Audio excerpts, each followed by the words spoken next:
He was in Columbus today. I'm just gonna text him like, dude, where are you? He said he was going to try to make it. Oh, good. They just said Brett's in Oh. Did you say he's in Columbus? Did Sodexo hear us talk about cookies? I think that they got the magic mics on. I may have mentioned it at our meeting last week. So, Are you guys ready? Yeah. Yeah.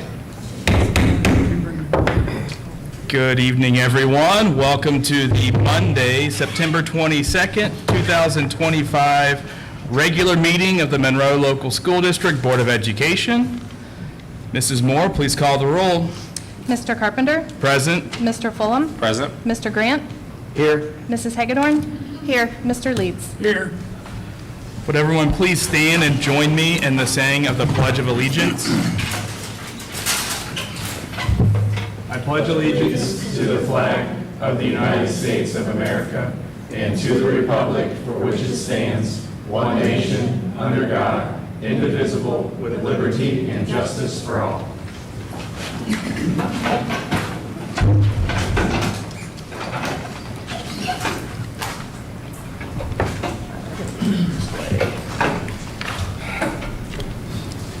May I get a motion to approve the agenda as presented? So moved. Thank you, Mr. Grant. Second. Thank you, Mr. Fulham. Mrs. Moore, please call the roll. Mr. Grant? Aye. Mr. Fulham? Aye. Mrs. Hagedorn? Aye. Mr. Leeds? Aye. Mr. Carpenter? Aye, motion carried. Section 2, Board Liaison and Committee Updates. Item 2.1, Legislative. Mr. Leeds. Okay, there are several items, but I think Robert's going to cover some on the taxes in his portion, so we'll wait on that. But I can tell you this, that the Speaker of the House is trying his best to get 60 votes so that he can cancel the vetoes of the governor, and he wants all of them canceled, is what he's after. But he can't get 60 votes at this current time. But he's got till the end of next year when DeWine is voted, when DeWine's out of the office because of time limit. But he has all that time to cancel those vetoes. The other thing, the legislation is right now starting to worry a little bit about the 183,000 signatures they need to get rid of property taxes. And they need to, because they need to get something going right now to take care of it. And I think Rob will cover that in his portion. But at this time, they go in session next week. They have when they have their what they're going to talk about, or argue about, I should say. And they'll go in session, and one of the big things is the property taxes. So we'll wait and see. That's all I've got. I did see that Butler County Commissioners, they came to an agreement on property tax this past week, so. Right. And they did that on their own because they couldn't get the state to do anything. What? That's shocking. But they did it on their own, is that what you're saying? Yeah. I know there was some communication to Thomas Hall. Did we ever hear back from Thomas Hall about us being able to sit down and meet with him? Yeah. You're aware of? Yeah. Okay. yeah, we're meeting next week. Okay, good. That's good. All right. Anything else, That's Tom? it. All right, thank you, Mr. Leeds. Item 2.2, Butler Tech. Mr. Guido said he is actually traveling today, so he was unable to make it. So we will move along to item 2.3, Student Achievement. Mrs. Hagedorn. Hi, good evening. So I have can everybody hear me? I'd just like to have a couple of things I'd like to mention. I'd like to congratulate the journalism class for their creativity in creating the Daily Hive, which I gave each of you a copy as I was walked in this afternoon or this evening so that you can review. That's their first edition. I thought that was kind of cool that the journalism class started that. It's pretty neat. Lots of good information to start in it as well. I'd also like to mention that the Butler County Chronic Absenteeism I can't say that word, report card was recently distributed. Monroe officially has the lowest percentage in Butler County schools in the chronic absenteeism category. It also includes all absences, like its suspensions and the parent notes. And Mrs. Duddleson shared that last year she was invited to testify before the Education Committee at the State House about the chronic absenteeism and how she wanted to improve the attendance here at Monroe. Her goal was for Monroe to be under 15%, and we're actually at 12%, which is really good. And her new goal for this year is 9%, so that's awesome that we've decreased the absenteeism rate at Monroe, and that we're number 1 in Butler County, so that's pretty good. I'd also like to say that we all say that we have a great administration team, teachers and staff here at Monroe, and the Butler County Board of Developmental Disabilities had their 2025 Community Recognition Awards, and I'd like to congratulate Lauren Zimmers and Courtney Berry for being awarded the Outstanding Educator Award. Congratulations, ladies, for a job well done. And at this time, I'd like to invite Akasha Jordan, Tony Brooks, and Vicki Love Kestelot to do a presentation for us.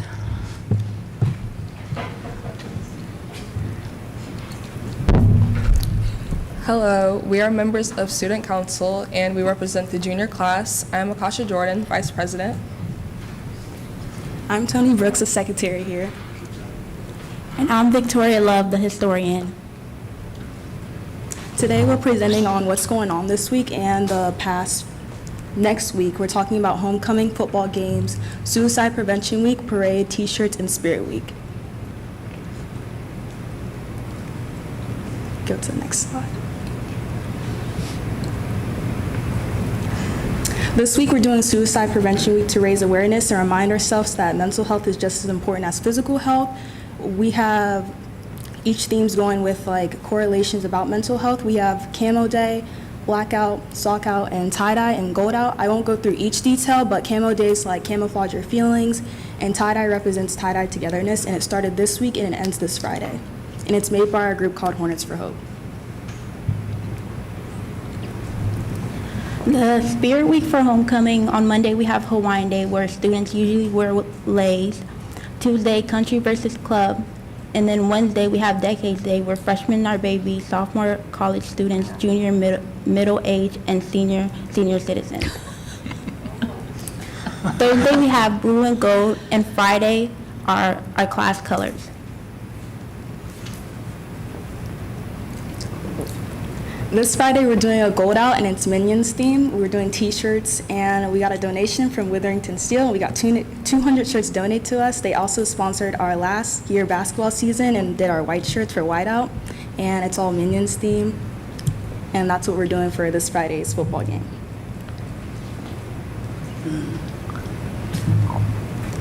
The parade is going to start at the elementary school, just like it has been for the past few years.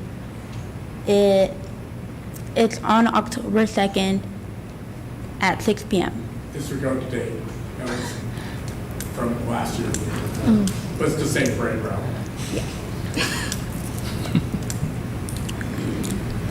Okay. Next week's football game is the homecoming game, and the theme is class colors, where each grade is assigned a color to wear.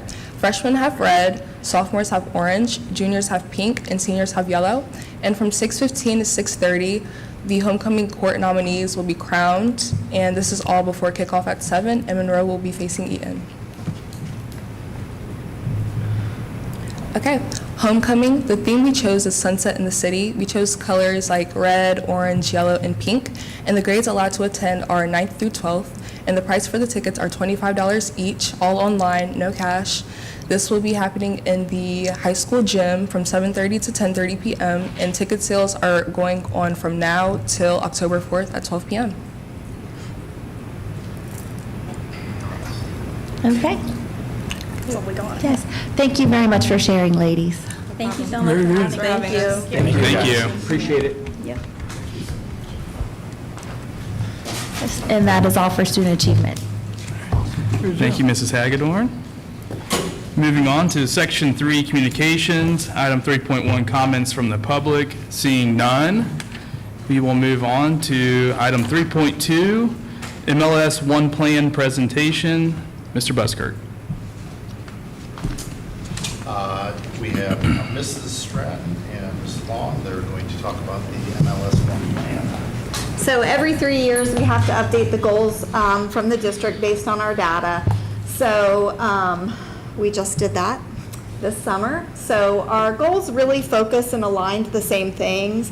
Our big push is having a collaborative team. That means a district leadership team, a building leadership team, and a teacher-based team that are focusing on the MTSS framework and instruction. You were on the right thing. Yeah, I'm trying to get you on the better. Oh, a better version of it. And then the second goal is continuing with our MTSS framework that focuses on early warning signs so that we have 100% of high school graduation, so which we're very close. That's mine. I was going to say, that's not the right one either. It won't go in the presentation. If you just hit the three dots at the top right, I think you can go to presentation mode from there. Present. Okay, there we go, thank Yep. you. And, yeah, all the way up to the top. Okay, and then the third goal is using walkthrough data and the Ohio Teacher Evaluation System, target the needs of inexperienced and not yet effective teachers. So just supporting them as they become educators. Okay, so I'm going to just tell you the action steps. I'm not going to go over every one of them, but the highlights for the action steps for goal number 1, which is our collaborative leadership structures and our MTSS framework. And utilizing our instructional coaches to help support our implementation of best instructional practices, aligning our PD to best instructional practices, providing training for co-teaching is another one that is big, and another one that we've been working on is reviewing and improving our master scheduling process, K through 12, at all schools. So those are some highlights. There's a few others, but the highlights for that, for goal 1. And then the next slide, the MTSS process to impact graduation, which starts even in kindergarten, that's the road to graduation. Mainly, it's all about the support services. Currently, the district is working with the state on the Each Child on Track initiative, which is looking at early warning signs, even starting as young as 6th grade, to ensure kids are on track for graduation and graduate on time. So the high school has been doing that. This is our 3rd year working with the state through that system. And then obviously our positive behavior intervention supports for emotional regulation, behavior management, all of that kind of thing, those kind of things. And then all the support services like our mental health coordinator that we get through Access Counseling, our Butler County Success Liaisons that support the families, our counseling department, which all ties into, this goal really focuses on our student wellness and success funds, which is shown on there. We have to spend 50% of those funds on mental health services. So this year we're getting a little over $400,000, which goes to the counseling department staff, the success liaisons, and the mental health coordinator. And that's like a requirement from the state. So that goal really, since it's supporting the whole child and even the family, that goal targets those funds that are used there. And the last one is pretty much wrapped around all of our new teachers. They call them inexperienced teachers. But we will make sure that they all have a trained mentor, and that they're also assigned to working with the instructional coaches. They all have to, K through 8, go through at least one coaching cycle with our instructional coaches, but most of them go through more than just one. And then the other thing is to provide that targeted PD for those teachers, for the new teachers, for wrapped around what they need, what their individual needs are. So those are our 3 main goals. Any questions? It's good. This does also align with how we spend our federal funds too, just so you guys know. Excellent. All right. Thank you. Thank you, guys. Thank you. Thank you.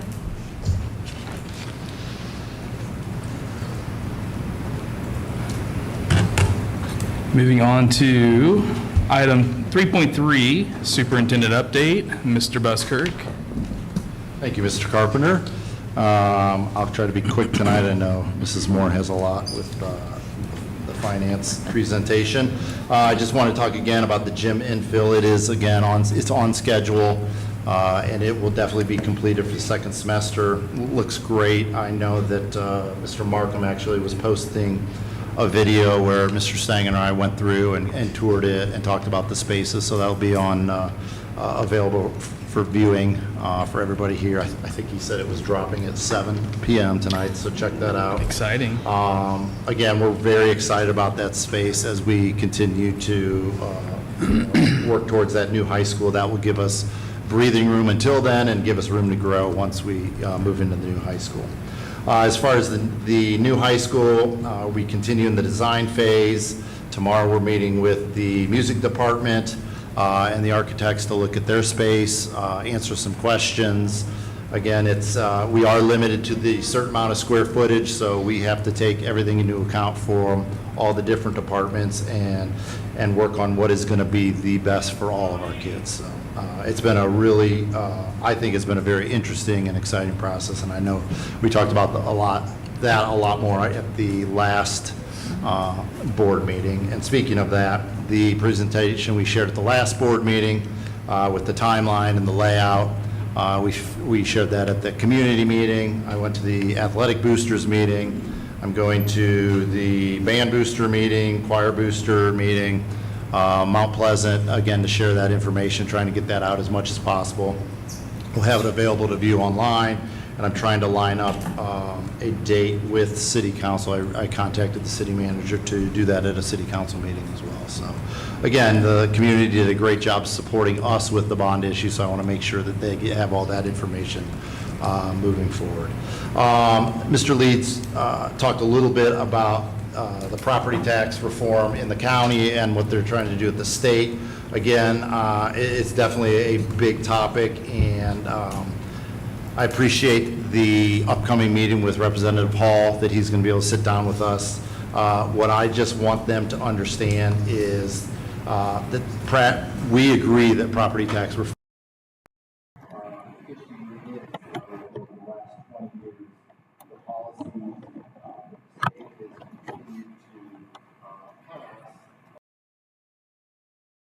created this mess, and I shared a lot of that information with you guys, that it used, the property tax is 67% of it falls on homeowners, as compared to 20 years ago, it was only, let's see, where was that? It's now 67.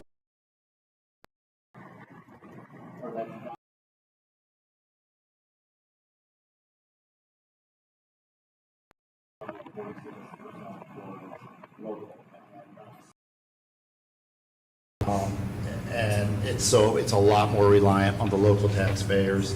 The business share has dropped from 54% down to 32%. That's because tax abatements have gone up 82% over that time period.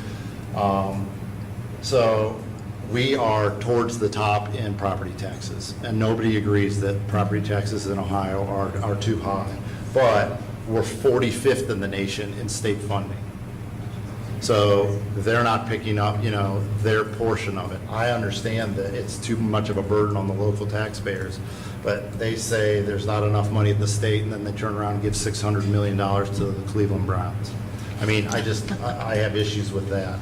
And our per pupil expenditure has dropped from 15th in the nation to 20th.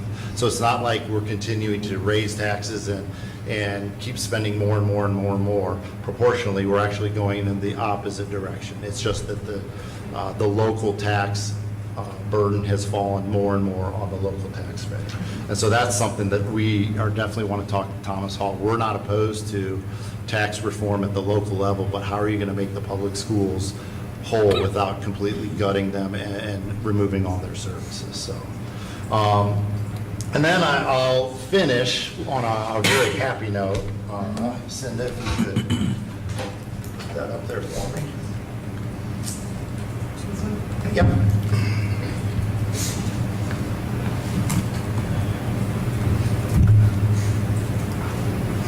They released the state report card ratings this past week, and I am very proud of our students and staff. This is a year that the ratings have dropped. Most school districts, more than half of the school districts in this area have dropped their rating, and Monroe did not. If you could go to the next slide. Last year, we were rated 4.5 stars, and we maintained that rating. Are there areas that we need to improve? Of course, and we continue to look at those. Next month at the October board meeting, Mrs. Long and the principals are going to give a more in-depth report of the report card like they do every year. But I just wanted to do a quick overview that, again, we're at 4.5 stars. If you go to the next one, even though they did not mention us in the news article in the journal, we are at the top of the county, 4.5 stars with Ross and Lakota, that we are rated at the very top of the county. And if you go to the next one, if you look at Southwest Ohio, that's Butler and Warren County, because we are a little bit in Warren County. We are very near the top. Are we satisfied with that? No, we're never. We're gonna always look at things to continue to improve. But I just wanted to give a congratulations and a big thank you to our students and staff that have continued to work hard, and they have a lot to be proud of. So. Exactly. Any questions? Going back to property tax, Yes. what was the year? Was it 93 that the Ohio Supreme Court ruled it unconstitutional? You have that by memory, don't you? It was 92 or 93. Yeah. So basically, in a nutshell, what they're admitting to is they are just kicked the can since 92 or 93 Yes. for the last 20 plus years. Yes. And now they are being forced to they need to find a solution. So basically, they just kicked the can for 20 plus years. My fear is that they're going to, because it is true that property taxes are too high, and they are looking for some relief, is that they're just going to come up with something and not worry about the consequences of what it's going to do to not just Monroe, but all public schools across the state of Ohio. Well, I don't have all the faith in the world in them, in finding a solution, since it's been 20 plus years and they still haven't found one. So I don't think being forced to find one in a year's time, they're going to come up with a great solution. So We'll continue to talk and do our best, so get the word out. Well, and they didn't say they're going to make a constitutionally accurate Right. Correct. They're just going to, solution, yeah. so. Yeah. It's called BS. Robert, You can tell Thomas Hall next week, Tom. I thought you did a great job in your report about the percentages and everything. That was very helpful. It has really shifted. They continue to cut back at the state, cut back in the state, and then that just more and more reliance on the homeowners, and that's just not fair to the local homeowners. And yes, I understand we want to attract businesses to Ohio, but every time they give tax abatements to companies, it takes that money that would go to the local entities, and it pushes it off onto the homeowners. Yeah. That's one reason when we're talking to the city or talking to anybody else about abatements, our biggest thing is make the school whole. Yep. I don't care what you do after that. Well, we got Captain. Make us whole. So the reality is, even though they're cutting personal taxes or individuals' taxes, they're still probably going to be paying more because your local responsibility is going to go up. Yes. So it makes them look great, like, hey, look, we saved you money, and it makes schools and police and the other departments that require funding look like they're The bad guys. money grabbers, when the reality is the amount of lack of waste of money in our district is actually baffling to me. It's so good. Like in my job, we waste a lot of money that's laughable, that a school district would die to have, and it's just not fair. And then we're held to a standard to get our kids where they need to get and hit marks that the state requires us to get to, yet they're continuing to put more and more on the taxpayer and less on them. So just, it's a very backwards route we're going down. I'm going to be very, continue the conversation with Mr. Hall and do what we can to inform them on how it does affect the schools and the other folks that are relying on those funds. Maybe they could earmark some of the $1 billion in the rainy day fund to There you go. fix this. There you That'd be go. nice. That would be nice. Yeah. Or- What is it, 1.4 billion in their rainy day fund? Well, let's not use that. God Yeah. forbid. It's very excessive, Don't the get me rainy day started. fund. Gonna have, yeah. I'm taking over for Tom here.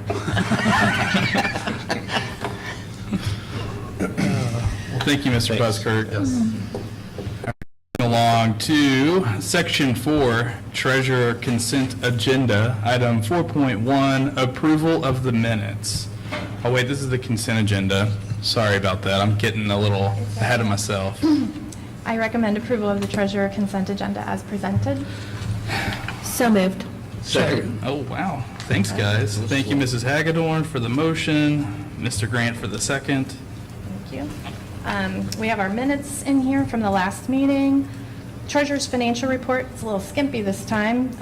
We have the bank reconciliation on there, but in my next section, we'll be talking about the appropriations and the forecast, so there's plenty of numbers to go over. The approval of the bond fund report, and then we do have a list of donations there. Thank everyone for the donations. And we also have the Purple Heart Club. They are asking for approval so that they can officially accept donations. They have been operating the last couple of years, but they did not have an account with the treasurer's office. So that is a request. They help support students and families with military connections. And they have attained the Purple Star School designation. So they want to keep that up, but also do more. And that's all I have in that section. All right. Any questions? Is all the money where it's supposed to be? Yes, it is. And thank you for the donation. Yeah. Yeah. Great Yes, donation. thank you. Any other questions? Nope. All right. Mrs. Moore, please call the roll. Mrs. Hagedorn? Aye. Mr. Grant? Aye. Mr. Leeds? Aye. Mr. Fulham? Aye. Mr. Carpenter? Aye, motion carried. Section 5, Treasurer Business, Item 5.1. So the next three items all kind of go together, but we will approve them individually. The first one here, and I guess I will present it. Now I'm getting confused myself. Do I ask for my motion first, but Mr. Brossart is going to do a presentation that helps Yes. support the next three items? Yeah, open the. All right, Okay. may I get a motion to approve, or a motion to bring to the table? May I get a motion for item 5.1? I'm just going to go with that. So moved. Thank you, Mr. Grant. Thank you, Mr. Leeds. And Mr. Brossart will present 5.1. it'll apply to 5.1, 2, and 3. Okay. It's about our construction financing for our bond anticipation notes that are coming due in December. Okay. Good to go? Good evening. Andy Bursar with Broadway Penn Advisors. We've been the municipal advisor of the district for quite some time. What we want to do tonight was go through just a little bit of background on where things stand with the market. And then we'll remind you about some of the outstanding bonds and the whole plan of finance that we put together about a year and a half, 2 years ago. And then talk about the proposed 2025 financing plan that you're going to consider tonight. So, with that said, I never like to go anywhere unless I give you a brief update on what's going on with the marketplace. And I promise to do this quickly, but the chart you see ahead of you right here on page 4, the green bars represent, it's really the closing average at the end of the day of a group of bonds and where they price that day. And you can see, that nasty, this is the long-term rate, the 20-year rate, nasty upward bend since 2022. Part of the reason that we went with the financing plan we did was that when we came out of the election cycle, we weren't ready to go yet in the fixed-rate bonds. And plus, we had a financing strategy that better lent ourselves to doing one-year financing approach. But right there was what happened last year when we had that spike going straight up. The election came through, the Fed started talking about interest rates, there was concerns about the deficit at the federal level, and so the long end of the curve went way up. And then we started to see the short end of the curve, which you're going to see in a couple charts, but that's a snapshot of where things are at now. The good news is that we're still below the ballot millage rate that we utilize in the calculations for the district. So that's the positive. So that's the spot rate. The next chart on page 5 is what they call the yield curve. And I think we showed this to you last year, and what you would have saw was a little bit, even a year before, the curve inflation. And so it was like a Nike swoosh, like it started from the left to right, kind of went up like that. We're starting to finally see some normalcy to the yield curve. The front end of the curve in the first couple of years is supposed to be lower each year, a little bit more risk to the investor, and so the higher the interest rate. And that's when you would see the sloping left to right. The bars represent from 1991 to 2025 the range that we've been in. So as all the talk about, even 3 years ago about high interest rates, we were still relatively in an area that was, I would say below what the historical rates were. The green line is the rate as of September 1st, and then the orange line is the average over that 1991 to 2025 period. So we're still at a really good period in time in terms of interest rates. And then once again, below what we utilize to calculate the ballot millage calculation. The next chart gets a little bit ugly in terms of what happened. So this is the one-year note rate. And this is what the product that the district is in right now, where you come back every year, you reissue, you're subject to the market, and you do it again. And that's what you're going to consider tonight. But you can see there in the 2001-2022 range, inflation was a concern, front of the curve, rates went way up. But I circled there in red because we're starting to see that come back down. And even from your issuance, I'm going to show you this in a second, that you did in December of last year to the issuance you did in January, you saw a difference in rates starting to come down. And really in the last month and a half, we've really seen this accelerate downward. So that's the good news for our financing plan and what we're going to consider again for tonight. So if we would jump to the summary of outstanding bonds, because this plays an impact, and I think that this board needs to be commended for some of this as well. What you see here is your outstanding bonds and what's left right now. And so if you recall, our financing plan was designed to be a use of cash on hand and then wrapping it around when this other one matures, which is 2029. And so for 2030 on, the new bonds will take effect and we'll keep that millage promise that you all made to the voters. But this is what's left outstanding. A lot of it's at really low interest rates and can't be refinanced, along with the fact that as you get closer to the maturity, there's not much interest to be saved. It's all principal at that point in time. What I wanted to point out to you on page 9, this is an interesting chart. It's kind of the mismatch of all your different bonds and how it lays together in terms of your millage over time. So if we would have let this go into the typical calculation with your valuation and how much debt service you need, it equates into how much millage for your bonds have to be levied each year. That should be in the 4.5 range. And because you've been good fiscal agents, they recognize that with your bond fund and the amount of money it's in there, you've only been collecting 3.5. And so, you've given about $1 million back, if you will, to the residents because of the cash balance you had, and now utilizing it towards the debt service to try to keep taxes down a little bit. And I don't want us to forget about that, because you are using cash right now towards your debt service payment in an effective way. So, that being said, on page 11 is the two notes count, and it's 15 million in terms of arbitrage calculations. So that's why that was done, to make it more effective for you all. And then we followed that up in January with a $21,750,000 issue for your combined proceeds that you needed. I want to just point you to what I talked about before. If you look at the column, or the rather market yield, The first one was a 3.51 yield for 1 year, and then it went down just in a month down to 3.2. And so we're starting to see that even more as you go to issuance for this later this year.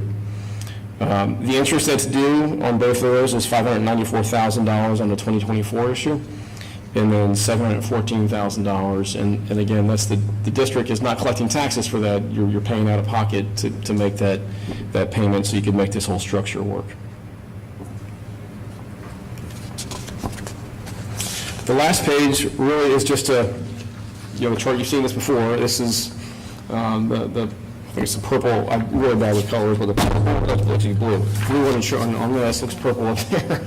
But that was your millage in terms of the bonds that were being levied from 4 going down to 3.5, and then the promise that you made to keep it at 3.5, and then just let it do its natural thing as values increase.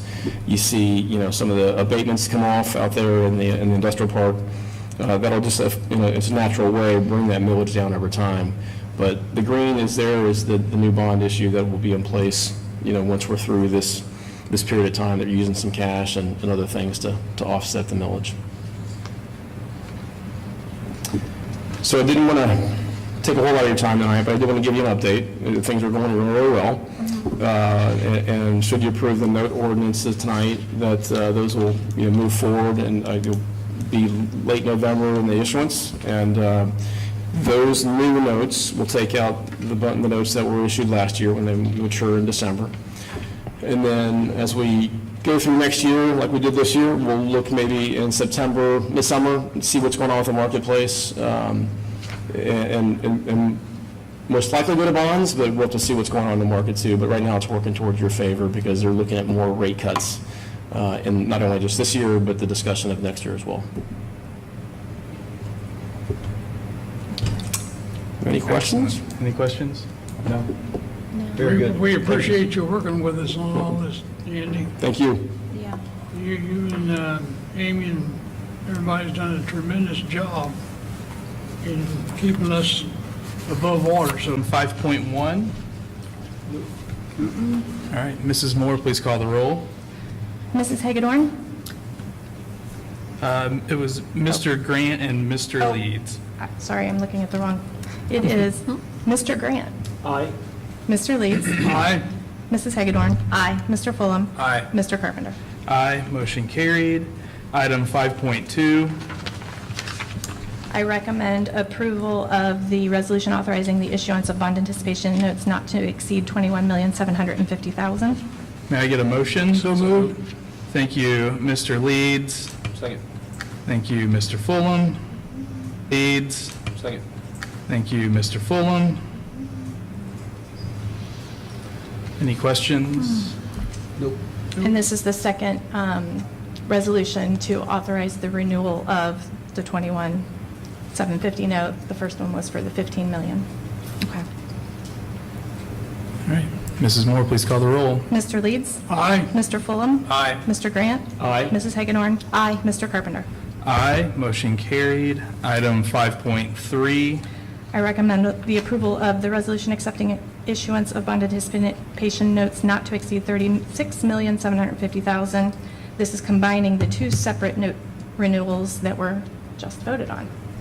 May I get a motion? So moved. Thank you, Mr. Grant. Second. Thank you, Mr. Leeds. Any questions? No. All right. Mr. Grant? Aye. Mr. Leeds? Aye. Mrs. Hagedorn? Aye. Mr. Fulham? Aye. Mr. Carpenter? Aye, motion carried. Item 5.4. I recommend approval of the permanent appropriations for fiscal year 2026. May I get a motion? So moved. Thank you, Mr. Fulham. Second. Thank you, Mrs. Hagedorn. And my notes here, this is the annual appropriation measure that is due by October 1st of each year. So this is all of our funds. We always typically talk about general fund only, but this includes all of our district funds. Some of the biggest changes on this, you'll see, we just talked about the debt. So in that debt retirement fund, which is 002, I have a clicker here, that includes the renewal of the notes, so we'll pay off 36.75 million. When we renew the new ones, we'll get proceeds to pay off the old ones.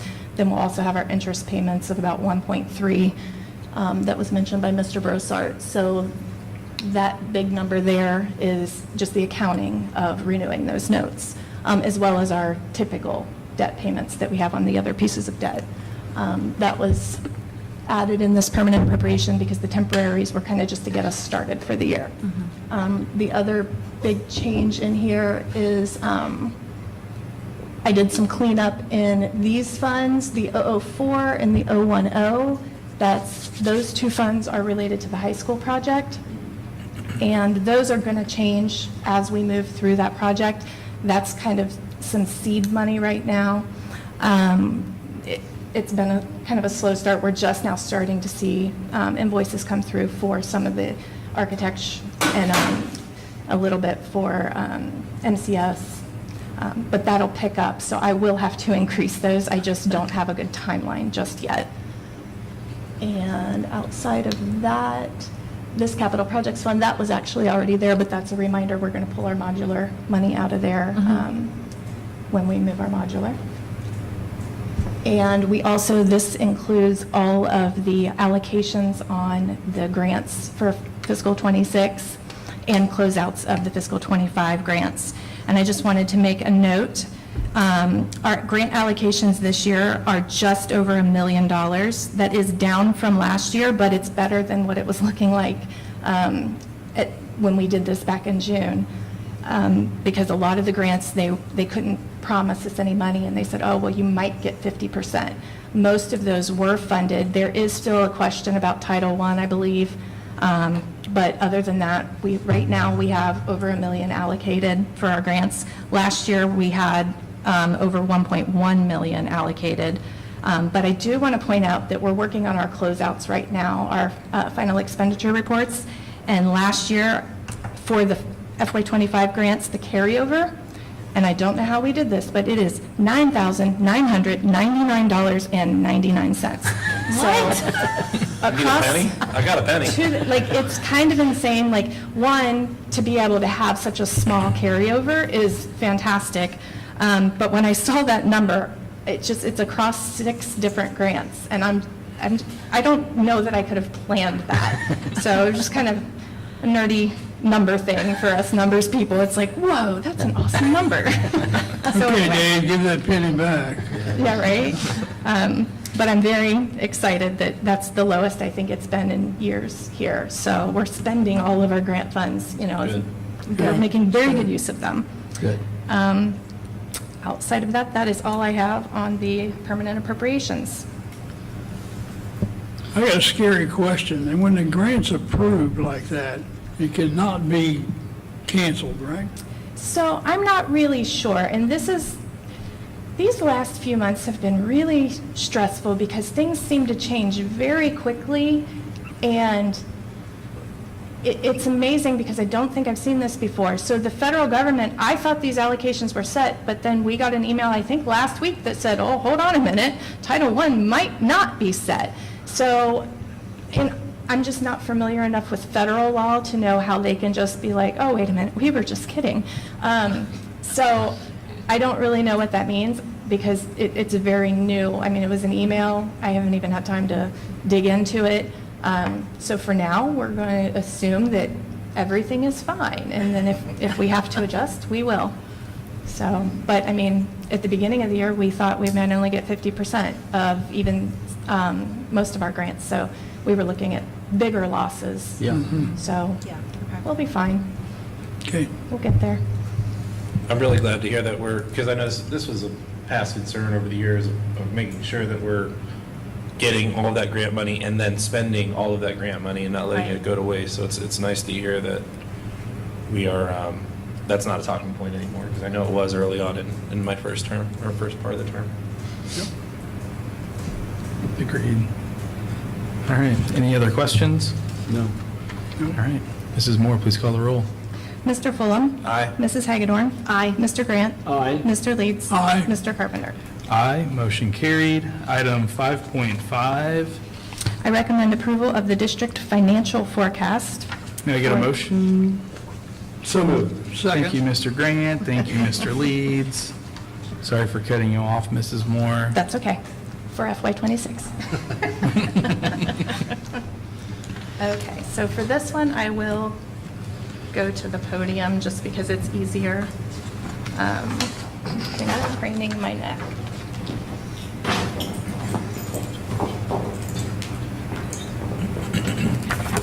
Okay. The forecast. It is now called the financial forecast, FYI, due to the changes made in House Bill 96. You can go to the next page. So, as a reminder, the things that are still the same, it is general fund only, and it may be updated at any time. However, there are 2 required submissions, but that's under the changes at this point. And this right here, I always have this in here. It is a working document and planning tool. Projections are based on historical trends, current factors, but it's also based on information that we have available at the time we prepare it. So usually, and I'll say, oh, it'll probably change tomorrow. Haha. Well, we got the email from Nancy Nix at 12:27 p.m. today. So technically, it already needs to be updated and changed before it's even been approved. So that's just kind of how this goes. And as I said, I feel like the period of change just over the last few months, just not knowing what is going to happen, constant talk of change and changes happening. So it's really hard to pin down anything, but we do our best. So as far as the changes for this document, it is now required to be submitted by ODU by August 31st and the last day of February annually. Because of when the budget was passed, they said, oh, well, instead of the August submission, we'll give you till October 15th. So that's why we are here today looking at this. It also has changed. They used to call it the 5-year forecast. Now they have changed it to, it's the current budget plus 3 years of projections. So it's kind of a 4-year in a way. But we'll just call it the financial forecast until they tell me otherwise. Some of the challenges, timing, I'm working with 2 months less of data that I normally would have in November. And that is challenging because a lot of our funding is determined by ADM, our student count, our funded student count, which are parts of people too, parts of students. So those official counts really aren't finalized until October. So we're still working off of estimates for those. And then the teaching staff is generally in place by now. However, support staff can fluctuate based on those ADMs, because at this time of year, you're still tracking down kids. We still may have some withdrawals. We could still have some kids come into our district. It doesn't really settle till about like October. Count week has always traditionally been the first week of October. And then I know, like even now, we're talking about additional para needs because of some of the kids this year. We're using subs right now, but that may equate to something else later. So those are things that next year, when I have to look at this in August, I'll have even less information. So it'll be just a lot more estimates. The state budget and lingering proposals. That is one of our other challenges. I mean, we just had a discussion about property tax and what that's going to look like in our future. And then state funding discussions. Just all of that kind of plays together. And I'll kind of talk about revenues in a slide and a couple of other slides. Our increasing costs, our special ed costs have continued to increase definitely more at a higher rate than it has in the past. So in the last few years, I mean, we're increasing about $1 million a year in just special ed costs. So those are becoming concerning, and it is something that I want to be on our list when we talk to Mr. Hall. The electric rates, they doubled. That is not ideal, and that is not cheap. Last year, it was about $450,000 in electric costs, so that's another potentially $450,000 this year. And then property insurance, that is another big increase. However, it's, for us, the dollar isn't as large and not as impactful to our budget, but at the same time, I mean, last year it was a 39% increase, I believe, and then this year it was another 19%.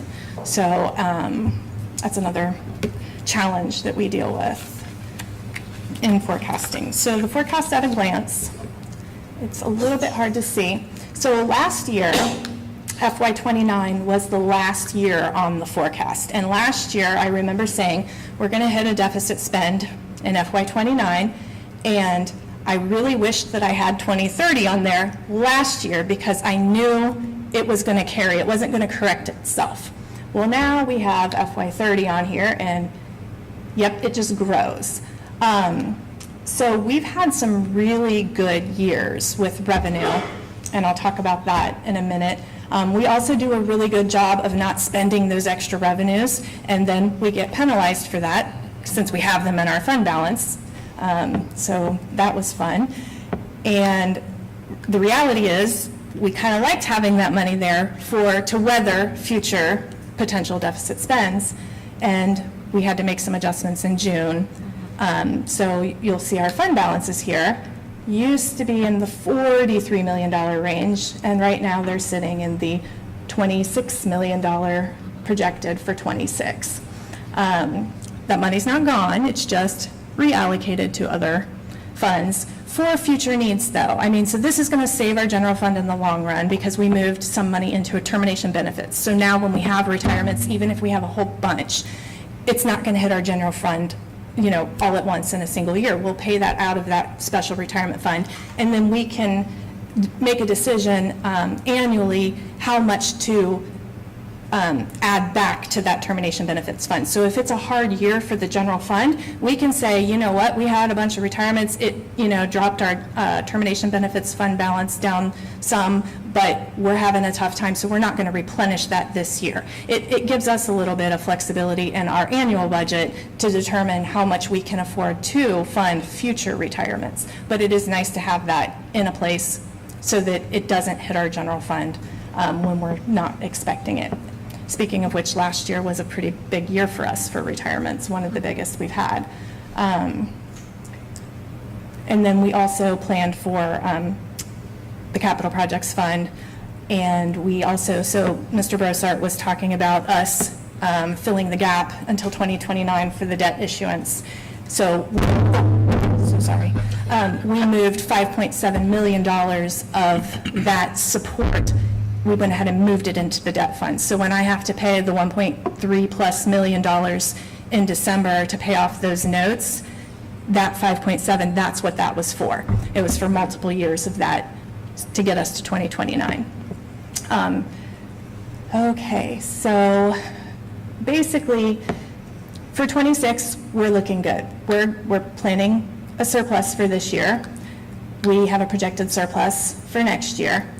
Then we start to see things change, and I'll talk about why in a couple of slides. And then they just continue to change. Not great. Now, of course, this is a few years out. You know, a lot of things can change between now and then. But if anything happens to our property tax, this is going to look a lot worse than what it does now. Can go on to the next slide. Okay, so revenue assumptions, just as a reminder, tax year 2023 was the last large valuation increase for Butler County. They're already talking about 26. I think it was in the paper that Nancy Nix mentioned that it could be another 17% increase. We don't really know. Part of me is like, how can that be after we had around a 40% increase just recently? So I don't know if I trust that. I really don't know what to trust at this point, but that's what she's saying that it could look like. Our FY25, so you'll see some things through the forecast. You'll see some one-time things that kind of skew our historical data and our averages over the last 5 years. So the one-time back pay for Rockies, and we also had a TIF adjustment that ran through last year as well. But those are things that, when you see a big drop in revenue, it's not because necessarily, like, if we didn't have those back pays, it wouldn't look as much like a drop. But you're going to see that because we had that one-time infusion from last year. We also just got word recently that House Bill 15 now reduces the assessed values for new public utility personal property that comes online. And it's a fairly substantial reduction. So in our prior forecast, we had estimated about $1 million of increase in value each year in that category.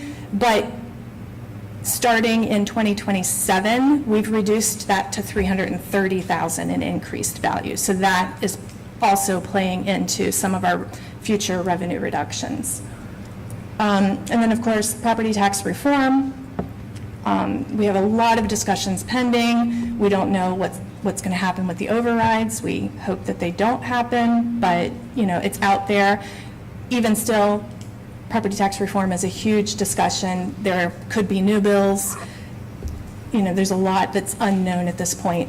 And as Robert said, we are all in favor of, you know, finding a way to reduce these large increases in property taxes and you know, making it consistent. But no property tax is not the answer. And, you know, messing with our millage is not the answer. So, you know, I'm kind of in favor of maybe some kind of, they talked about like an inflationary adjustment, and, you know, so that you don't have these giant ones, keeping them at an inflationary adjustment. That would be great, and we can plan for that too. Gosh, I am so sorry.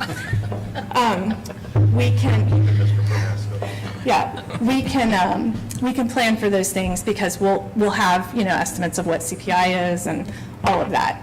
That can be worked into a forecast. On the state funding side, so we are in the second to last year of the phase-in of the formula. So this, of course, during the budget bill, went through several iterations, and, you know, the formula was changing. At one point, they pretty much got rid of the formula and said, hey, we're going to do it this way. And it went back and forth, back and forth. They ended up keeping the formula in place. They also kept the phase-in in place. But this right here is why we're going to see a reduction in our state funding happening in '28, because we've been experiencing increases for state funding because of the phase-in. So every year they're saying, oh, we're going to fund you at 66% here. Now we're going to fund you at 83%. Next year we're going to fund you at 100%. Well, guess what? 28. It's that same 100%. So we're not going to see an increase because our phase-in is done. So we're actually going to start to see decreases. Currently, this is our state funding. Our base cost, that does not reflect actual cost, but that is what they say is the base cost that they will fund. It's right around $8,100. They are funding us at 44.77%. So for every student, for every ADM, not student, but ADM student, we get about $3,600, a little bit more from the state. Currently, overall, on the revenue end, state revenue represents about 41%, but as I said, that is expected to decline in 2028. And enrollment, still based on the studies that we've had and even the projections in the forecasting software, it's still flat or with even slight decreases over time. That is still the projection. And until we learn new information, I know we've got talks of, you know, some neighborhoods coming online and things, but until we have new information, we'll kind of go with those calculated formulas. Okay, good, next slide.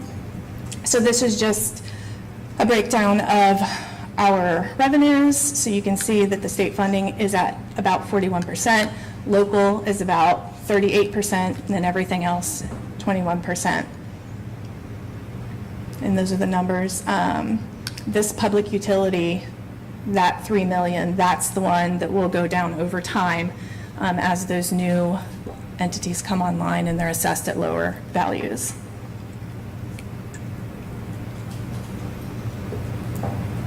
And this is our state aid. This just basically shows how, and this is all that, it really is mainly because of the formula and the phase-in. We've seen this uptick. 27 is when it's going to be at 100% funding, and then it starts to go down. And part of that reason is because state funding, it is determined by the district wealth. So as we gain more wealth, more property valuations, higher property valuations, and the median income in our area, that actually they say, oh, you don't need any more money from us. We're going to just keep taking that away. And so that's typically why in a normal environment, state funding will go down if your community gets better. I will throw out one plug that the state did in this budget cycle that actually was a good thing, but it doesn't equate to much, but I'll throw out one positive for the state. They added a performance bonus, and so if you get 4 stars or above, you get a certain dollar amount per ADM. And so for us next year, I believe the estimate is about $150,000 that we'll get because of our 4.5 stars. So that's a plug. I mean, $150,000 is not a lot of money in our overall budget, but it's something. So Do they take money away if you have 2 stars? No, they just don't give you anything. They actually fund you at a higher rate. Higher rate. Yeah. Give me 250 G's. Yeah. Because you need help. So this is based on funded enrollment. So for 2026, we're sitting at 2690 right now. And because we don't have the October counts yet, I'm just going with the software estimates for enrollment. And then it has us estimated to drop about 5 per year for the next several years. But again, that's based on historical trends and birth rates and all kinds of other stuff in the background. But once we start getting our October counts and they actually update those, then I'll have a better idea if this 2690 is how accurate it is. And the reality is, I did run a report from our data collector, and we're actually slightly lower than that. So, but I know there's still a lot of things in play, a lot of things that need to be finalized. So at least I know it's in the ballpark. And just my observation, if you just look at that down, I mean, that the scale is so small that looks like it's a pretty good downside, but it's only like 5. students. Yeah. So it's, I mean, we're talking about a classroom. So that's kind of misleading when I was just looking at the graph until I started looking at the actual numbers and seeing that big jump from 24 to 25 was only 24 students. So. Yeah, these bands are 20. Yeah. So. Is this all students, including Butler Tech? No, So these are our funded these are the students. okay. So actually, I have a note on this, and I should have been looking at my notes, because one of the things that I wanted to comment on is, so when we talk about ADM, we get funded for the portion of a student that they are here. So Butler Tech, I believe we get a little teeny percentage from that, but programs like Butler Tech, CCP, and early graduates, they impact our funding. So it's the percentage of time as well as, so for grads, if they're leaving half a year early, we're only getting half the funding for that kid. So those are just things to keep in mind. It's like those programs are great, especially the CCP. I mean, there are some kids that maybe never step foot in our building because they have so many CCP courses. And so we're paying for that and we're not getting anything in return. So it's hard because those are positive programs, but the way they're funded, they count against us financially. So to add to that, if we are bringing more CCP classes inside Monroe, our walls. We get some back. Okay. Yes. All right. Yep. Okay. Yes. So it's actually if they're in our building? Yes. Yes. Now, I don't believe we get a full on them, but I don't know what the percentage is. Okay. It's more than what we're getting now. Correct. If they're not in our building, no good. Okay. well, financially speaking. It's hard because it's, it's a good program, but at the same time, there's a cost associated with it. Okay, next is our expenditure assumptions. This forecast, the MEA contract was finalized last year, so we've got 3.5% per year in 26, 27, and 28. Our staffing, it is based on staffing at current levels. We do not have any new FTEs in any of the years. The approach there has been to address staffing needs annually, and we'll adjust it annually rather than try to predict the future. But we will have discussions, obviously, as we get closer to the building opening. But for now, I choose not to put any of those projections in the future because too many things can change. Severance, that can now be paid from the new termination benefits fund, so that's actually helpful. That last year we paid out $114,000 in severance. So we now, it's a savings, I'll use air quotes for that, because it's not going to come out of general fund because we have money set aside for that. Science and reading stipends ended in FY25. That was an expenditure that was running through last year. It was around $150,000. Not a lot, but just thought I'd point that out. Just as an FYI, our health and dental rates increased. They will increase on January 1. They are going up 9% this year, which is better than last year because last year it was 11.9. But a little bit different, our dental rate is actually also going up the 9%. That one's been a 0 for a while. So this will be the first time we've had a dental increase in a while. But that one's much smaller than the healthcare cost. As far as purchase services, we do have several companies providing staffing, but through a contracted method. We've got our maintenance custodial through Sodexo. We have transportation through Peterman. Lots of student services, subs, et cetera, through Butler and Warren County ESCs. And then, of course, IT support is through Forward Edge. And those show up in our purchase services 400 grouping.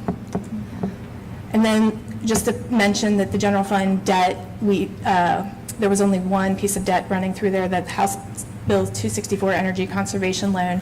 We did pay that off last year as part of our efforts to address our fund balance, and that was a savings of, I believe it was around $23,000 last year.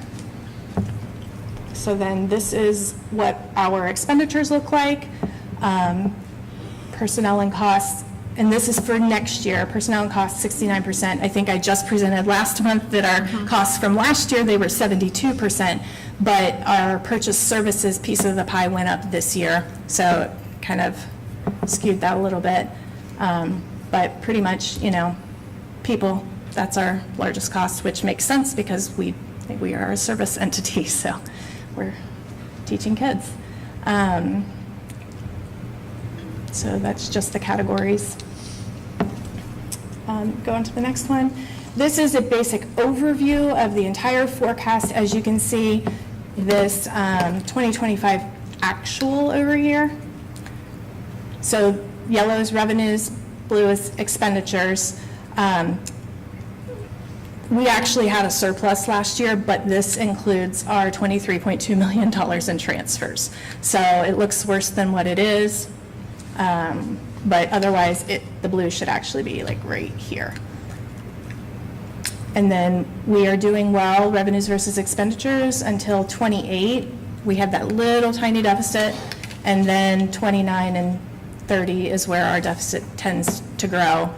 And so bottom line on that, we have a good cash balance to weather those deficits, but we can't weather them forever. So we will have to keep watching both our revenues and our expenditures and start a discussion about what this means. But of course, these property taxes, I mean, that's a large, when you compare our property tax piece of the pie versus our state funding piece of the pie, they're almost equal, like as far as if you just compare those two. We get about the same amount from the state as we get from our taxes.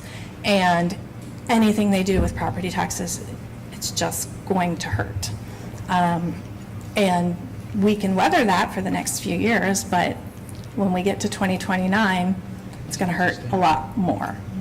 And I guess when we meet with Mr. Hall next week, I mean, one of the things, I know they're trying to fix the property taxes, and I understand, I'm a taxpayer myself. I live in Kings, and quite frankly, they've got an income tax levy on with a 1 mil reduction, and I totally understand why they're doing that. But our property taxes there they're very expensive. So I would love to have more money back. But the reality is that school costs the same regardless of what, they want to save taxpayers, fine. But I have to spend the same amount of money to run this school as it's being run with the standards that we are keeping. Yes, there's always some low-hanging fruit that you can address, but as you can see, our people are our biggest cost. It won't take long before you get to the point where that's going to be your only thing left to cut. And we would really love not to go there, and I'm not trying to be doom and gloom, but it's just as that conversation progresses about reducing property taxes. That's basically, if we were a two-family district, think about that, like one spouse is the state, the other spouse is the property tax. One is either losing their job or they're getting a major cut. Like, that's hard for anyone to weather. And so that's what we're left to deal with, but they also don't give us a whole lot of options. Like, what options do we have? We can't charge tuition. We're forced to pay for transportation to private schools. We're forced to pay for transportation for other situations where we have to cover a lot in special ed that, in my view, the lines have gotten blurred between what is education and what is medical that maybe like the county should pick up or the state should pick up. Why are our taxpayers paying for all of those costs? Those are all questions that I have that I would love to see addressed, but at the end of the day, it costs what it costs to run a school. And we have to get the money from somewhere. So if they take it from property taxes, what are our options? And income tax is an option, but what they don't mention a whole lot, and especially in a district like ours that has a strong business presence, they forget to mention that income tax is resident only. So let's just say property taxes went away completely. The 50%, I forget the exact percentage of what the businesses pay in property taxes to our district, that would have to be picked up by our residents. So that would not be ideal. Now, I don't think it's actually going to go away. There would be a lot of lawsuits if it did. But even a reduction, though, and then we talk about the abatements and all the increases in abatements. Every dollar that is abated on a business, that's going to come back on the residents, because we have certain levies that we have to get a certain dollar amount. Our debt is one, and we have two fixed sum levies. We have to collect that amount of dollars on those levies. And if the businesses are paying less, that means that everybody else is paying more to get to that amount of dollars that are required to be paid to us. So, you got to think about it like that. And the reality is, and I do want to retire at some point. However, I will go ahead and say this. I mean, the reality is that a lot of these things, I don't think they are geared towards saving residents. It's toward better perks for businesses. There's my plug. I did it. I might get fired next week, but that's okay. Okay, so go on to the next one, please. I only have two more, I think. Cash on hand. As you can see, we were sitting here, which is why we needed to move money into other allocations to help plan for our future. And so that dropped us down here. But we're still doing well. We'll bank a little bit of surplus unless they do more vetoes, and then we'll do more transfers. And so we're still doing well. It's just, who knows what the future will hold. We really can't say in these future years what that's going to look like right now. This is the best we can do with the information we have. And then the last slide is our daily cost per pupil is about $82. And then the residents' portion of our per pupil spend is 23%.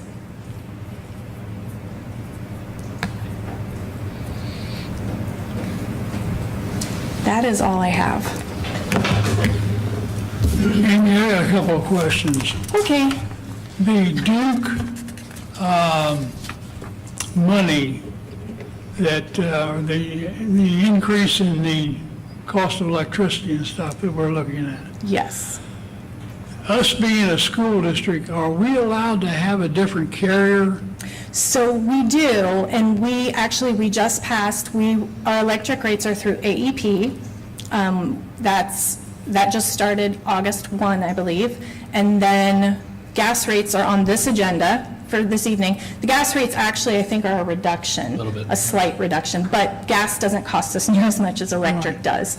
Unfortunately, it's just the market. We were locked in at a really low rate, which was fantastic until it ended. And so when it ended, the rates that we had available to us, the best one was double. So it wasn't a great timing, but just costs are up everywhere. But yes. Okay, now, going along with that, you made a comment on any new facilities coming on board that the tax rate is half. It's the assessed values and how they calculate it. Okay, that needs to be highlighted and given to Hall. Yeah, because that, I will add that to my list for sure. Because it's a double whammy. You can't get the taxes because of this special deal they've got. It's a kickback, exactly what it is. Yeah. And then turn right around and say that you don't have to pay half your taxes. It's ridiculous. It's supposed to be for only new utilities, but Yes. as Amy and I talked today, like, I don't trust that the existing utilities aren't going to try to do something. I agree. They'll find a way around Find a it. way to be a new, and get their assessment devalued by 70%. Yeah, which is kind of what was going on with Rockies last year, because they, for several years, they were like, oh, we don't agree with your valuation, so we're going to pay half of our bill. And they just refused to pay it. They filed an appeal, so then they didn't have to pay it, the full bill. And that took years to get settled, and finally it gets settled, and, they wanted a very low valuation, and out of the deal, they came back and they only got, I think it was an 88% of the original. It was not the win they were hoping for. That's not going to go away either, because those companies are going to continue to come back and try to fight those valuations. When Rockies Express went through, it went through a piece of property of mine. Oh, yeah? And Rockies Express, the head guys were there talking about it. That pipeline was paid for in the first year. So it's pure profit then? So, Awesome. and to cry wolf and say, I want my taxes reduced is ridiculous. It's a kickback. I mean, so if you peel the onion back, somebody's ox was gored and they're going to pay it all. Bottom line. Yeah. Any other questions? Good job. Thank you. Yeah, very well done. Yes. Thank you. Yeah, lots of good information, thank you. There'll be a test on this next week. That's okay, it'll change tomorrow. Oh, wait, it already did. It already did, at 12:27 today.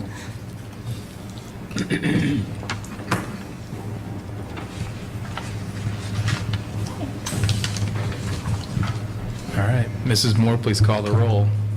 Okay, make sure I'm lined up correctly. I have Mr. Grant. Mr. Grant. And Mr. Leeds. Aye. Mr. Leeds. Aye. Mrs. Hagedorn. Aye. Mr. Fulham. Aye. Mr. Carpenter. Aye, motion carried. Item 5.6.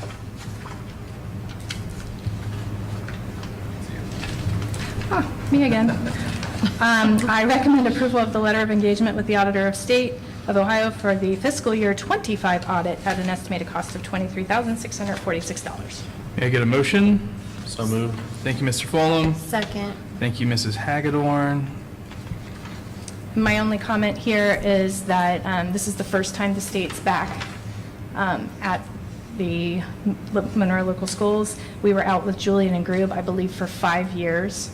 The state generally won't let you be out for too long. They pull you back in for a year or two, and then they can put you back out to bid. So it'll be interesting because they definitely are more, they look a lot more into compliance issues, which are the nitpicky things that makes everyone crazy, but that's kind of their forte. And so it'll be an interesting audit season. And they've already started, so. Any questions? All right. Mrs. Moore, please call the roll. Mr. Fulham? Aye. Mrs. Hagedorn? Aye. Mr. Grant? Aye. Mr. Leeds? Aye. Mr. Carpenter? Aye. Motion carried. Thank you, Mrs. Moore. Section 6, Superintendent Personnel Consent Agenda. It's recommended to approve the superintendent HR personnel consent agenda. May I get a motion? So moved. Thank you, Mr. Grant. Second. Thank you, Mr. Leeds. Mr. Busker. All right, 6.1 is just resignations, and then next 6.2 is the extracurricular contracts. That is all of the winter supplementals. We have a few substitutes to hire, and that is it for that section. Any questions? No. All right. Mrs. Moore, please call the roll. Mr. Grant? Aye. Mr. Leeds? Aye. Mrs. Hagedorn? Aye. Mr. Fulham? Aye. Mr. Carpenter? Aye. Motion carried. Section 7, Superintendent Other Business Consent Agenda. It's recommended the approval of the other business consent agenda as presented. May I get a motion? So moved. Second. Thank you, Mrs. Hagedorn. Second by Mr. Grant. Mr. Buskirk? 7.1 is a cost for a outside placement of a special education student. We have a technology quote for some software for the VR. Those are the goggles and stuff that they're using. We have some math coaching services through the ESC. I know Jody will talk about that next month. A lot of the things that we are doing to, we always look at how we're doing, and this year I think our big concentration is math, and she'll talk about that, but that is part of that. The approval of special education model policies and procedures, you've approved this about 3 times already, and the state keeps changing 1 or 2 words, so that's what that one is. Declaring transportation impractical for a couple of students, and actually might just be one, isn't it? 1 or 2. But it's students that are in a private school where there's not enough of them and it's too far out of our radius, so we have to make the payment in lieu of. We have an overnight trip request that is this every other year. There's no cost to this, but we approve overnight trips. This year is baseball's year to go away on spring break, and that's impressive. All right. Any questions? No. All right. Mrs. Moore, please call the roll. Mrs. Hagedorn? Aye. Mr. Grant? Aye. Mr. Leeds? Aye. Mr. Fulham? Aye. Mr. Carpenter? Aye. Motion carried. Section 8, Superintendent Other Business, item 8.1. It's recommended that the board approve the quote for the bus lot basin project. May I get a motion? So moved. Thank you, Mr. Grant, for the motion. Thank you, Mr. Leeds, for the second. And that is, we've got a series of grading issues in the bus lot. When it rains, it's like a river into the bus garage, so they're going to put some drainage in there and grade it so it drains away from the inside of the garage. That's very helpful. It is very helpful. We haven't had any rain, Nice today. so of course today. is- Yes. All week. Is it raining? Yeah. Till Friday. All right.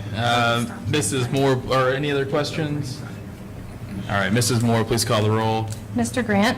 Aye. Mr. Leeds? Aye. Mrs. Hagedorn? Aye. Mr. Fulham? Aye. Mr. Carpenter? Aye. Motion carried. Item 8.2. It's recommended the board approve the quote from Comfort Systems for the main campus chillers fan motor replacement. May I get a motion? So moved. Thank you, Mr. Fulham. Second. Thank you, Mrs. Hagedorn. think this one is directly affecting my child, so I appreciate it. So she- It was a little toasty. a little toasty in her room a few times. Yes.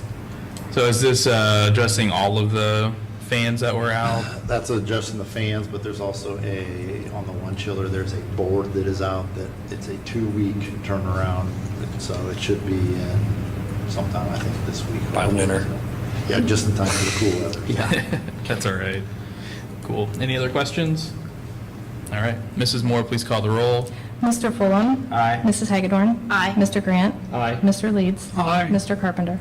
Aye, motion carried. Item 8.3, It's recommended the board approve the MOU for the Advanced Placement College Credit Plus instruction.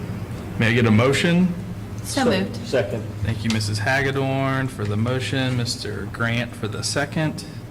That's just an adjustment in the language. They already received a stipend for teaching those advanced courses, but there is a couple of the science classes that are through CCP that have to do an after-school lab, and so it is an adjustment to, because it's instead of a 3-hour course, it's a 4-hour course, so it's adjusting that rate to match the number of credit hours. Excellent. Any questions? All right. Mrs. Moore, please call the roll. Mrs. Hagedorn? Aye. Mr. Grant? Aye. Mr. Leeds? Aye. Mr. Fulham? Aye. Mr. Carpenter? Aye, motion carried. Item 8.4, There's no action for this, but this is just the first reading, so if you have a chance between now and October, there's a lot of updates on policy due to legislative changes. It's actually a shorter list than normal, Yeah. it feels like. yeah, there's a lot of these that are being rescinded and replaced, so. All right. Mr. Leeds, are you excited about this one? Oh, terribly. This is good reading, man, I tell you. It is. Mr. Leeds going to sleep well this month doing all this reading right here. It's important reading, but it's not. All right, let's move on to item 8.5. It's recommended to approve the 24-month rate with Symmetry Energy for gas supply. May I get a motion? So moved. Tk you, Mr. Leeds. Second. Thank you, Mr. Fulham. As you can see, it is a little lower than our current rate. Any questions? Take those 2 pennies. Mrs. Moore, please call the roll. Mr. Leeds? Aye. Mr. Fulham? Aye. Mr. Grant? Aye. Mrs. Hagedorn? Aye. Mr. Carpenter? Aye, motion carried. Item 8.6. It's recommended the board approve the 3-year agreement with Granite Telecommunications for district phone and communication services. May I get a motion? So moved. Thank you, Mrs. Hagedorn. Second. Thank you, Mr. Grant. Any questions? Is this just a continuation, or is this new? The updating. This is new, it's going to replace all of our existing POTS lines with cellular service. So it's not so we're reducing the expense on whatever we're replacing, or is it? No, we're reducing the expense by about $138 a month. Yeah. Okay. All the copper POTS lines that we have now, final telephone system lines for the alarm systems and the elevators is going to be cellular. So will that extend into the new building? Yes, yes. The plan is not to have any more copper lines in the district. Good. Any other questions? All right. Mrs. Moore, please call the roll. Mrs. Hagedorn? Aye. Mr. Grant? Aye. Mr. Leeds? Aye. Mr. Fulham? Aye. Mr. Carpenter? Aye, motion carried. Thank you, Mr. Buskirk. Moving on to Section 9, comments from the board. We'll start with you, Mr. Leeds. Well, I got a question before I get my comments. Where are we on the driveway? They're just trying to set up the appointment with the county. Kleinert has done their initial survey. We are hoping that they get some pressure from Robertson because they need that second drive for construction entrance. So I'm hoping that we get that meeting set here in the next week or so and start moving forward. Good, good. So is it literally just the county that's holding us up? Yes. Go ahead. I have a question. Is there update on the modulars? I'm going to over there tomorrow and hopefully we'll have a definite timeline on when it's going to be here. Okay. they had to approve it at their board meeting. I think they did it on the agenda, so it was pushed back a little bit, but it's ready to go. So. Okay, thank you. Robert talked about this earlier, but he and I talked when this thing came out in the paper about the test scores to staff. You know, that should have been highlighted, that Monroe, they did not change. We were still at 4.5, but why it wasn't, I don't know. You know, we did, you guys did your job, the students did their job. Now, this praise where praise is due, instead of sitting back and saying, well, Monroe, we don't worry about Monroe. The other thing I'd like to say is I appreciated that group that was here and gave the presentation at the beginning of the meeting. That was great. That was great. Other than that, everything's going fine. People who looked at the presentation, Robert, that we had for this new school say that they are really wanting to see this thing to fruition. They think it's going to be great to have the new high school where it's at, where they put it. So Very exciting times. yeah, they are. So that's all I have. Thank you, Mr. Leeds. Mrs. Hagedorn? So I'd like to thank Mrs. Long and Ms. Stratton for all the work that you've done on the MLS 1 plan and sharing that information with us. Thank you very much. And Amy, thank you for all the hard work you did on that presentation. I know it's a lot of work, a lot of data, and a lot of information that's constantly changing. You always say that, and it is true that it's constantly changing. So it's always a work in progress. So thank you for your efforts on that. I'd also like to say to all the students out there that are listening, hopefully listening, to have fun on homecoming, to have fun at the parade and at the football game, but most importantly, to have fun and to be safe for the dance on Saturday. It's always a good time, but you just want to be safe and make good decisions.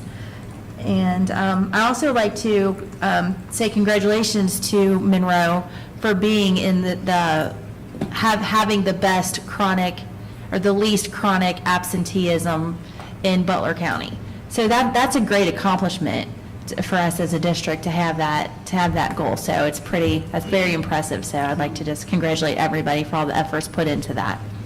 And that's all that I have for today. Thank you, Mrs. Hagedorn. Mr. Grant? Well, thought going last was bad. Third is just as bad. All mine are gone. Anyway, I will repeat. Honestly, congrats to everyone in the school buildings, the administrators for maintaining the 4.5 stars. That is a great accomplishment. I want to thank the student council reps for their presentation today on the homecoming and also Suicide Prevention Week. And also Amy, kudos for a very detailed forecast and easily understandable. So thank you for all the information. Thank you. Thank you. And that's it for me. All right, thank you, Mr. Grant. And now we're on to you, Mr. Full. Got some high fives from around the hive. High fives to our students. It's been wonderful to see everyone setting into the new school year with such positive energy. I especially want to commend the dedication and teamwork I've seen from our students in all of their fall activities, whether it's on the athletic field, in the marching band, or as part of our various clubs. Your hard work and school spirit are on full display. You make our community proud every day, and we love cheering you on. Keep up the great work. High fives to our incredible staff, teachers, administrators, support staff, bus drivers, custodians, and everyone who makes our schools run. Thank you guys, sincerely. Successfully kicking off a new school year requires a complete team effort, and your hard work and dedication have created a welcoming, safe, and engaging environment for our students. I see your commitment, and I am deeply grateful for it.